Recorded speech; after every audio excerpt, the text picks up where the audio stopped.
नमस्कार दोस्तों, मैं लोकेश कुमावत आप सभी का अपने इस डिजिटल प्लेटफॉर्म पर स्वागत करता हूं। अभी तक हम कोशिका को कंप्लीट कर चुके हैं। आप पूरे विश्वास के साथ पढ़िएगा, क्योंकि यदि कोशिका से कोई भी क्वेश्चन आता है तो वो इससे बाहर नहीं जाएगा। ये मैटर मैंने पूरा आरबीएससी तथा एनसीईआरटी और दृष्टि पब्लिकेशन की बुक है उससे उठाया है। इससे बेस्ट मैटर नहीं हो सकता। तो आप पूरे मनोयोग से और खुद पे विश्वास रखते हुए और इस कंटेंट पे विश्वास रखते हुए तैयारी कीजिए। निश्चित सफलता आपके कदम चूमेगी। कोशिका के बाद हम आज बात करते हैं ऊतक के बारे में। ऊतक के बारे में हम थोड़ी बेसिक जानकारी ले लेते हैं, ताकि हमें अपने स्ट्रक्चर को समझने में मदद मिले, बॉडी किस तरह फंक्शन करती है उसको समझने में मदद मिले। इसके बाद हम आगे बाकी का अपना सिलेबस कवर करेंगे। ऊतक से 2 वीडियो आएंगी, ठीक है, जिससे कि हमें एक बेसिक नॉलेज मिल जाएगी। तो ये वीडियो अपने को एक लिहाज से यूं भी उपयोगी है कि इससे अपन ये समझ सकें कि बॉडी अपनी किस तरह से फंक्शन करती है, अपने जो बॉडी के पार्ट हैं वो किस तरह से फंक्शन करते हैं। ठीक है, तो ऊतक से अपनी 2 वीडियो आएंगी, तो थोड़े धैर्य के साथ 2 वीडियो को देखें। तो ऊतक मैंने बताया था कि सबसे पहले कोशिका बनती है। जो सबसे छोटी इकाई होती है शरीर की वो होती है कोशिका। कोशिका के बाद में फिर बनते हैं कोशिका से मिलकर के ऊतक। ठीक है, ऊतक जो होता है वो एक जैसी कोशिकाओं का समूह होता है। यानी कि ये नहीं कि इसमें ऊतक में मिलने वाली कोशिकाएं अलग अलग हों, नहीं, ऊतक में जितनी भी कोशिकाएं पाई जाएंगी वो सभी एक जैसी होंगी। जो ऊतक शब्द दिया था वो दिया था बिशैट ने। ठीक है, बिशैट ही बोलते हैं इसको, BICHAT। ठीक है, ऊतक विज्ञान को बोलते हैं अपन औतिकी। क्या बोलते हैं? औतिकी। ठीक है, अब ऊतक 2 प्रकार के होते हैं। जैसे कोशिका भी अपनी 2 थी, एक तो पादप कोशिका थी, दूसरी थी अपनी प्राणी कोशिका। उसी तरह से ऊतक भी 2 हो गए। प्राणी ऊतक प्राणी कोशिका से मिलकर के बने प्राणी ऊतक, और पादप कोशिका से मिलकर के बने पादप ऊतक। अब हम जानते हैं प्राणी ऊतक कितने प्रकार के होते हैं। तो प्राणी ऊतक या फिर जंतु ऊतक, ठीक है, ये होते हैं अपने उपकला ऊतक, एपिथेलियम, संयोजी ऊतक, कनेक्टिव्स, पेशी ऊतक, मस्कुलर, तंत्रिका ऊतक, न्यूरल। उपकला ऊतक, एपिथेलम, संयोजी ऊतक, कनेक्टिव्स, पेशी ऊतक, मस्कुलर, तंत्रिका ऊतक, न्यूरल। यानी कि अपने 4 ऊतक हो गए। ठीक है, उपकला ऊतक क्या होती है? जो अपनी स्क्रीन वगैरह बनी होती है, इसको ये किससे मिलकर बनी होती है? उपकला ऊतक से। उसके बाद संयोजी की बात करें तो संयोजी होते हैं किसी 2 चीजों को जोड़ने का काम करें। ठीक है, जैसे ब्लड है अपना, तो ब्लड जो है वो परिवहन का काम करता है। ठीक है, इसके बाद अपन बात करते हैं पेशी ऊतक की, मस्कुलर, यानी कि जो अपनी मांसपेशियां होती हैं उनमें कौन सा ऊतक होता है? उनमें होता है पेशी ऊतक। इसके बाद तंत्रिका ऊतक की बात करें तो तंत्रिका कोशिकाओं से मिलकर के बने होते हैं अपने तंत्रिका ऊतक। ये ब्रेन से रिलेटेड जो भी अपने रासायनिक संकेत जो होते हैं, संवेग जो होते हैं, संकेत जो होते हैं, उनको एक स्थान से दूसरे स्थान पर ट्रांसफर करने का कार्य करते हैं। ठीक है, इसके बाद अपन जान लेते हैं एपिथेलम टिश्यू के बारे में। तो एपिथेलम का कार्य होता है त्वचा निर्माण का, यानी कि जो अपनी त्वचा होती है जिसका एक भाग तो एनवायरमेंट से यानी कि वातावरण से संपर्क में रहता है, और दूसरा शरीर के आंतरिक अंगों से टच में रहता है, तो उसका निर्माण करते हैं उपकला ऊतक। रक्त नली की दीवार, यानी कि जो रक्त नली की वेन्स होती हैं इस तरह की, यानी कि जो दीवार होती है, ये जो दीवार बनी होती है किससे बनी होती है? उपकला ऊतक से, एपिथेलम से। इसके बाद अपन बात करें जीभ का आवरण, जो अपनी जीभ होती है इसका जो चारों ओर का आवरण है वो किससे बना होता है? उपकला ऊतक से। वायुकोश की दीवार, उसके बाद आमाशय की दीवार और छोटी आंत की दीवार। तो ये है उपकला ऊतक के, ये उपकला ऊतक से मिलकर बनी होती है, त्वचा निर्माण होता है इसका मुख्य कार्य। यानी कि त्वचा जो बनी होती है वो किससे बनी होती है? उपकला ऊतक से। उपकला ऊतक 2 प्रकार के होते हैं अपने, एक तो 1 लेयर और अगले होते हैं कॉम्प्लेक्स, यानी कि जिसमें एक से अधिक लेयर पाई जाती है। ठीक है, उनको बोलते हैं अपन कॉम्प्लेक्स। ये जो दोनों है ये कॉम्प्लेक्स एपिथेलम से बने होते हैं, आमाशय की दीवार और छोटी आंत की दीवार।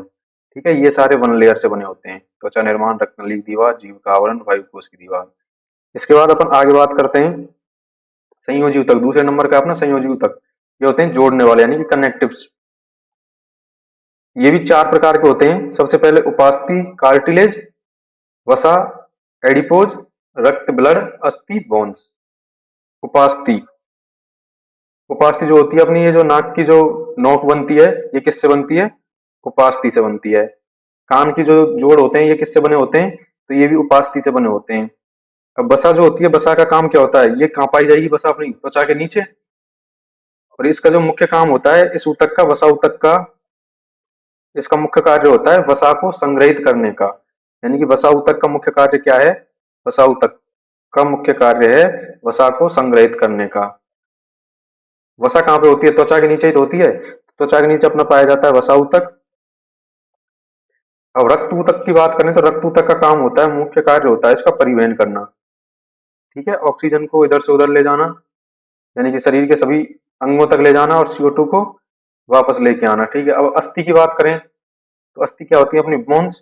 बोन्स का काम क्या होता है? बोन्स का काम होता है अपने को शारीरिक सुरक्षा प्रदान करना और एक तरह से शारीरिक ढांचा प्रदान करना। अब इनके बारे में विस्तृत जानकारी ले लेते हैं। तो उपास्थि है अपनी, नाक की जो नोक बनी होती है वो किससे बनी होती है? कार्टिलेज से। बाहरी कान के जोड़ जो होते हैं वो किससे होते हैं? कार्टिलेज से। रीढ़ की हड्डियों में, यानी कि रीढ़ की हड्डियों में बीच में भी पाई जाती है क्या? कार्टिलेज। उसके बाद जॉइंट्स, हाथ और पैर के जॉइंट्स जो होते हैं उनमें भी बीच में क्या मिलती है? कार्टिलेज मिलती है। ठीक है, अब आगे अपन बात करें वसा ऊतक की, एडिपोज। एडिपोज जो होती है वो त्वचा के नीचे पाई जाती है। मैंने भी बताया था वो कहाँ मिलती है? त्वचा के नीचे। इसके बाद इसका काम क्या है? इसका काम है वसा संग्रहण का। आगे अपन बात करें रक्त ऊतक की, यानी कि ब्लड की बात करें तो ब्लड का काम क्या है? ये एक तरल संयोजी ऊतक है। यही एक ऐसा ऊतक है जो तरल अवस्था में होता है। ठीक है, बसा ये रक्त अपना कैसा होता है? लिक्विड होता है ना। तो ये एक तरल संयोजी ऊतक है। इसका काम है, इसका मुख्य काम है परिवहन करना। अभी मैंने आपको बताया था इसका मुख्य काम क्या है? परिवहन करना। इसके बाद अपन बात करते हैं बोन्स की, बोन्स टिश्यूज।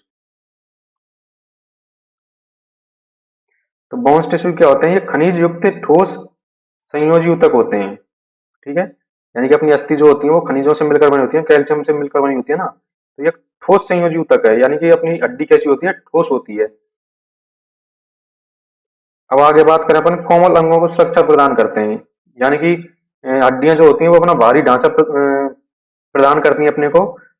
उस बाहरी ढांचे के अंदर में जो अंग होते हैं, कोमल अंग जो होते हैं, उनको ये क्या करते हैं? सुरक्षा प्रदान करती हैं। शारीरिक ढांचा और सहारा प्रदान करती हैं। ठीक है, ये सब अपने को समझ में आ रहा है। आगे अपन देखते हैं पेशीय ऊतक के बारे में। मस्कुलर, लंबे एवं बेलनाकार तंतुओं से बना होता है। मैंने आपको बताया था पेशी कोशिका के बारे में। तो पेशी कोशिका की संरचना कैसी थी?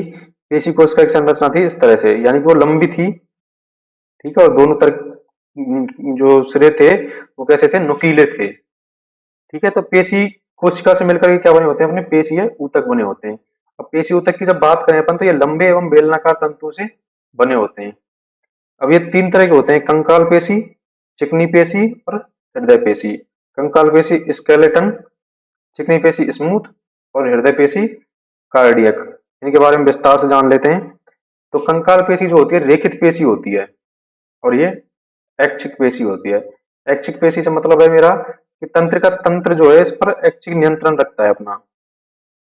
कंकाल पेशी जो हड्डियां जो होती हैं अपने को शरीर को गमन करती हैं और अंग संचालन करती हैं, तो उन पे क्या है? अपना ऐच्छिक नियंत्रण होता है। यानी कि अपनी मर्जी होगी तो अपन चलेंगे, नहीं मर्जी होगी तो रुक जाएंगे। ठीक है, मर्जी होगी तो हाथ को उठाएंगे, नहीं मर्जी होगी तो नहीं उठाएंगे। ठीक है, इसके बाद कंकाल की अस्थियों से जुड़ी रहती है।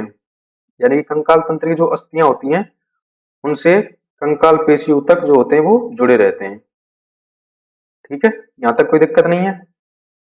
इतनी बात याद रखनी है अपने को यहाँ पे, ये क्या है कि ऐच्छिक पेशी है। कौन सी? कंकाल पेशी ऊतक जो है वो ऐच्छिक पेशी ऊतक है। क्यों है? क्योंकि इस पे तंत्र का नियंत्रण होता है। और जितनी भी अपनी कंकाल पेशी है, यानी कि कंकाल जो बोन्स हैं अपनी, उन पे अपना क्या है? ऐच्छिक नियंत्रण होता है। गमन पे और अंग संचालन पे अपना ऐच्छिक नियंत्रण होता है। इसके बाद अपन बात करें चिकनी पेशी की। तो चिकनी पेशी जो होती है, चिकनी पेशी ऊतक, ये जो होते हैं ये आंतरिक अंगों में स्थित होते हैं। आंतरिक अंग यानी कि जो अपने इंटरनल ऑर्गन्स हैं, जैसे आमाशय वगैरह हुए, यकृत हुआ, ठीक है, किडनी हुई, इन सब में क्या है, इन सब में चिकनी पेशी तक पाए जाते हैं। ठीक है, ये अरेखित पेशी है, अनैच्छिक पेशी है। अनैच्छिक का मतलब है कि इस पे अपना नियंत्रण नहीं होता। आहरनाल और जनन मार्ग की भीतरी दीवार जो होती है ना, उन पे पाए जाते हैं ये। अब आगे अपन बात करते हैं हृदय पेशी की। तो हृदय पेशी कैसी है, रेखित पेशी और अनैच्छिक पेशी, यानी कि हृदय गति पर भी अपना कोई नियंत्रण नहीं होता, इसलिए ये भी कैसी है, अनैच्छिक पेशी है। ठीक है, अब आगे अपन बात करते हैं लास्ट ऊतक के बारे में। तो लास्ट ऊतक है अपना तंत्रिका ऊतक यानी कि न्यूरल। बदलती परिस्थितियों में शरीर की जवाबदेही नियंत्रित करता है ये। यानी कि जैसे ही कोई भी मौसम बदल जाए, जैसे कोई भी परिस्थिति है जो चेंज हो जाए, तो उस पर शरीर की जो जवाबदेही होगी उसको नियंत्रित कौन करती है, तो उसको नियंत्रित करता है तंत्रिका ऊतक। तंत्रिका कोशिका से मिलकर बना होता है। तंत्रिका कोशिका से मिलकर क्या बनते हैं, तंत्रिका ऊतक। तंत्रिका कोशिका उद्दीपन ग्रहण करती है, इनका संचरण करती है। यानी कि मैंने बताया था आपको, तंत्रिका कोशिका जो होती है इस तरह की संरचना होती है उसकी। एक बार उसकी संरचना की बात करें तो तंत्रिका कोशिका की संरचना इस प्रकार की होती है। ठीक है, इस तंत्रिका कोशिका से मिलकर के अपने बनते हैं तंत्रिका ऊतक। ये जो तंत्रिका कोशिका है, ये संवेगों को ग्रहण करती है। ठीक है, फिर इससे ऐसे ही आगे कनेक्ट होती रहती है, आगे कनेक्ट होगी तंत्रिका कोशिका इससे। तो ये जैसे मान लो यहाँ से इसने संवेग ग्रहण किए, तो ये इससे आगे ट्रांसफर हो जाएंगे, ऐसे ही फिर आगे ट्रांसफर हो जाएंगे। तो इस प्रकार के इससे इनका संचरण करती है। उद्दीपन जो होते हैं वो विद्युत एवं रासायनिक संकेतों के रूप में होते हैं। किस फॉर्म में होते हैं वो, विद्युत और रासायनिक संकेतों के रूप में होते हैं। इन्हीं को अपन क्या कहते हैं, इन्हीं को कहते हैं अपन आवेग। ठीक है, तो आज के लिए इतना ही काफी है।